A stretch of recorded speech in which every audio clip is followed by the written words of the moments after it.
Hi, I'm Coach Corey Wayne, and this is my video coaching newsletter. And the topic of today's newsletter is going to be the real reasons why she lost interest. So I've got an email. This is an interesting one. It's kind of sad because this particular guy, his dad is dying of pancreatic cancer. And in the middle of all this, he's been dating this woman for about a month. And just recently, the family found out that doctors basically said there's nothing more that they can do for his father. And so he reluctantly told her what was going on.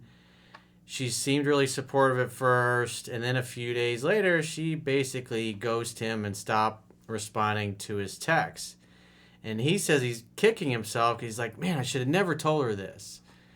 But in the email, he explains what he actually said to her, and he doesn't realize it, but what he said and what turned her off had nothing to do with his father. And you'll see in a minute when I go through the email what really happened and what he really conveyed about her and his intentions towards her. So I've got a quote that I wrote, and then we'll go through the email. And the quote says, "Women don't dump men they are highly attracted to and in love with. They dump and ghost guys who they have lower romantic attraction and respect for. Women care most about how men make women feel about them.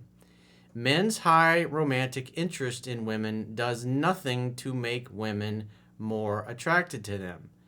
Men professing their feelings to women shortly after they meet does nothing to increase attraction and usually turns them off because these guys don't know these women well enough to have such intense feelings. Women will feel smothered, like they are losing their freedom, and slowly back away. It's always better if women think that they like you more than you like them because they will chase and pursue you more to seek your attention and validation. If women are always chasing you, then you never have to worry about getting dumped." I'm sure there is plenty of people going, "Corey, it's always a man's fault. You always blame the men for everything." Well, the reality is 90% of my audience, people that watch these videos, are men anyways, and I'm coaching men. Most of my clients are men, and I only have the ability to influence the people that are actually watching and paying attention. And when I do answer an email from women, people give me shit because they're like, "You're supposed to be a coach for the guys. You're not supposed to help women." So either way, people are going to get pissed off at me. But I'm just here to tell you the way things are and the way they work in the real world. And this is a great example from 3% Man. And you'll see why in a minute, why this woman really got turned off. So this guy's beating himself up over something, thinking, oh, telling her about my dad dying is why she lost interest. Is like, no, it's not. So with that said, let's go through his email. He says, "Hi, Coach. I got myself in a bit of an odd situation, and I'm looking to understand where I went wrong. Long story short, I've been a live-in caretaker for my dad who is fighting an advanced form of pancreatic cancer, and a few days ago, we got word that there is nothing more that can be done for him." Well, sorry to hear about your dad, dude. That really fucking sucks. It's no fun losing your parents, but it happens to all of us. That's reality. Everyone you love, everything you build in this life, eventually is going to turn to dust. Even this marble that's hurtling through the galaxy at thousands of miles an hour and all the climate change alarmists and we got to save the planet. It's like, eventually the sun's going to go supernova and totally incinerate the solar system. So it's going to happen. This news hit our family and myself hard. Meanwhile, I had been dating a girl for about a month and it seemed to be going extremely well. I wanted to attempt to keep a normal life amidst everything at home, so I got her number and asked for a date. After our fourth date, great conversation, kissed her goodnight, she asked me to text her when I got home. I got the news from the doctor that there's nothing more that they can do. So you're not kissing a girl till the fourth date. So there's no sexual intimacy, nothing. Tells me you probably haven't read 3% Man yet. Got to learn the fundamentals. You got to participate in your own rescue. Because most women are going to sleep with a guy by the second or third date. It's just reality. If you follow what's in 3% Man. And oftentimes you'll be sleeping with her on the first night. It just depends on your skills and where the woman is at emotionally and how she feels about you. I was devastated, and after notifying family friends in the church, I thought about this girl. Should I tell her? Should I try to play it cool even though I just got the worst news of my life? Well, the reality is if you've had 4 dates and you just kissed her for the 4th time, she's kind of a casual acquaintance. And if you go and you dump this on her, because you could tell, what's he thinking?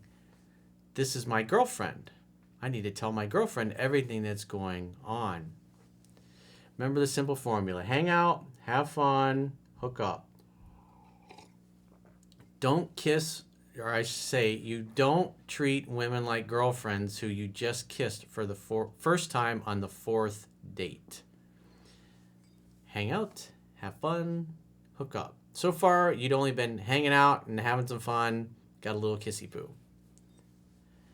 I called a few friends, including her cousin who introduced us, for advice.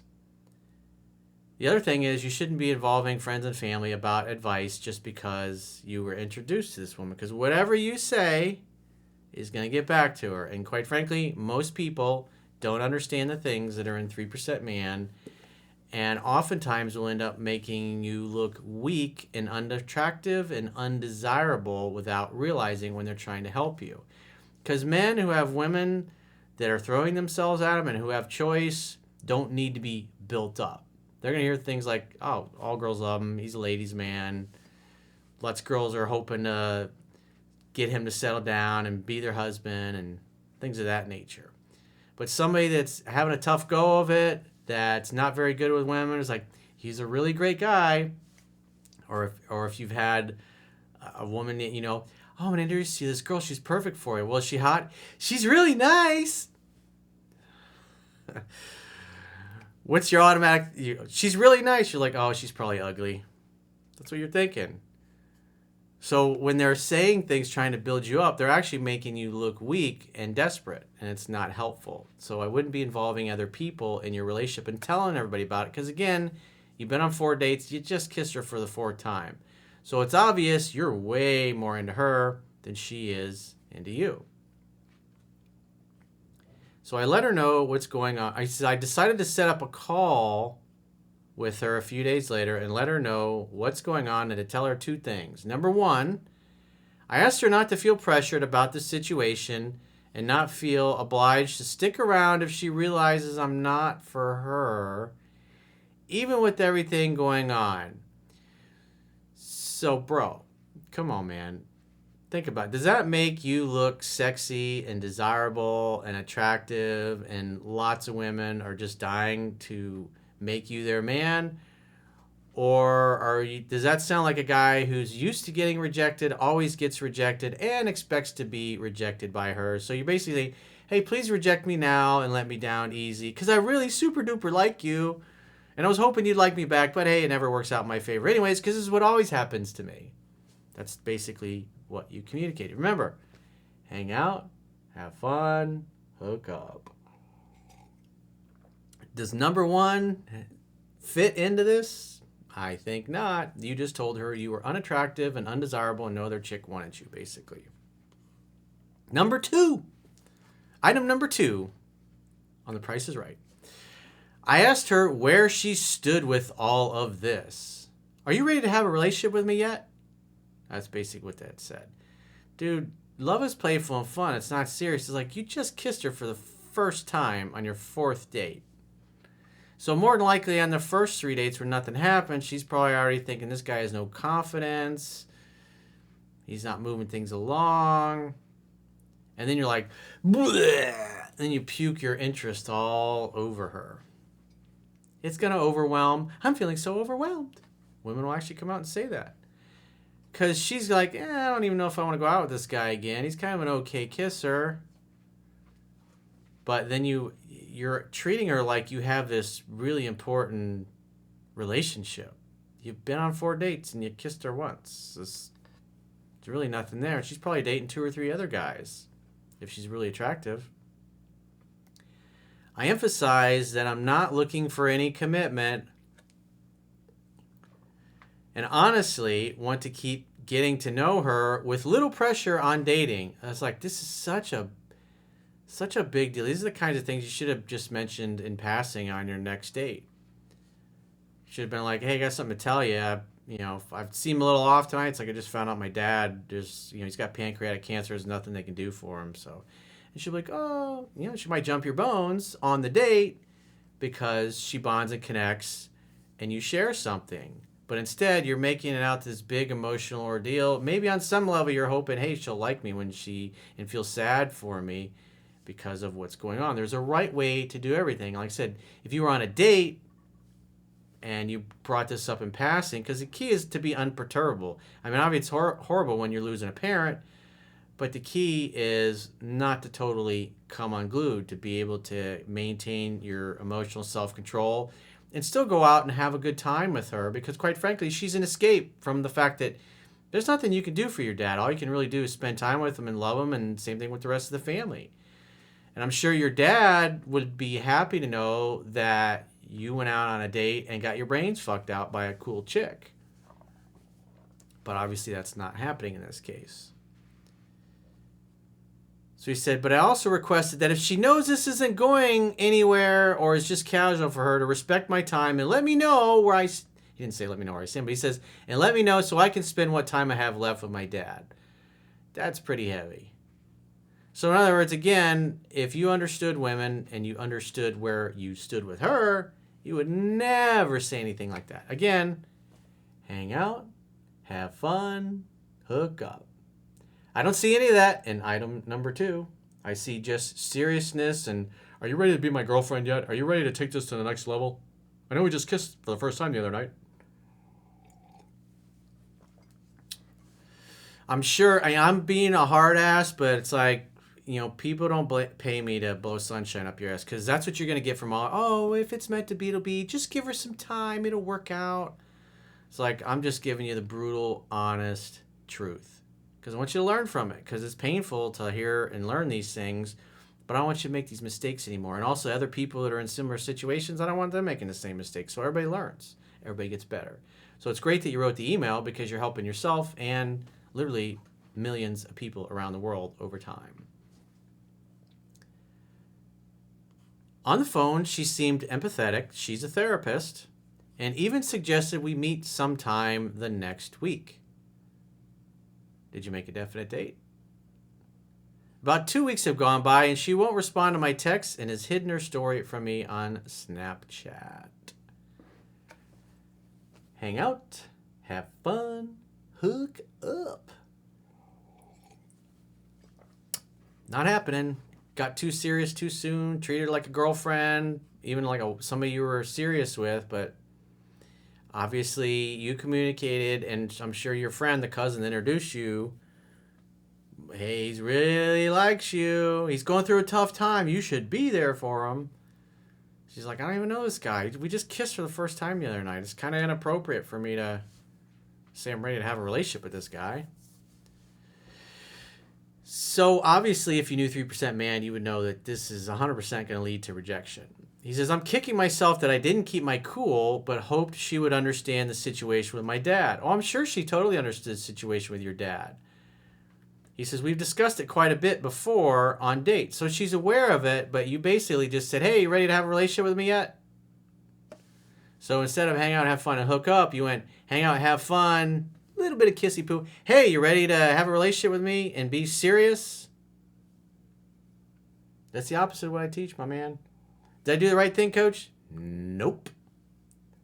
It's been some of the hardest months of my life. I know what it's like to lose a parent. It fucking sucks. It's been some of the hardest months of my life, and crushing to have a response like this instead of one of empathy. Well,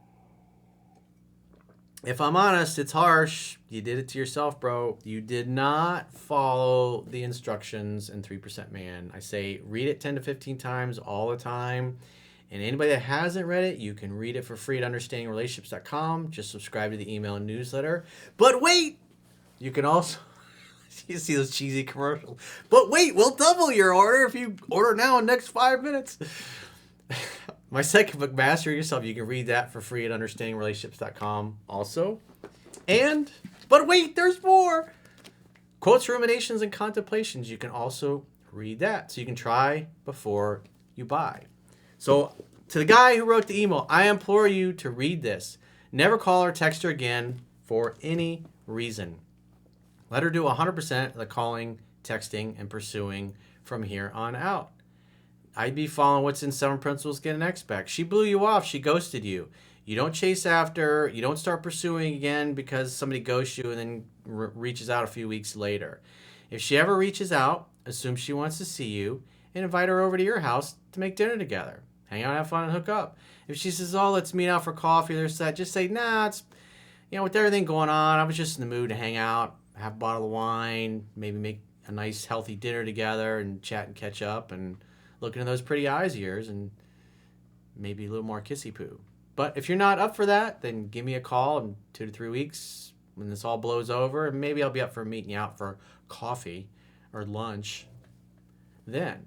So obviously you're not going to agree to any of that, but you're just going to say, hey, the strongest negotiating position is being able to walk away and mean it. And that's why you invite her to your place to hang out. You're not going to say, hey, let's hang out, have fun, and hook up together.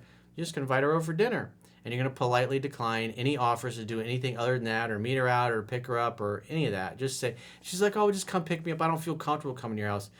Just say, yeah, well, my cousin. We've been out on 4 dates. If you don't feel comfortable coming over to my house, and yeah, give me a call in 3 or 4 weeks, and things will be back to normal. I'll be up for meeting you out then. And just leave it at that.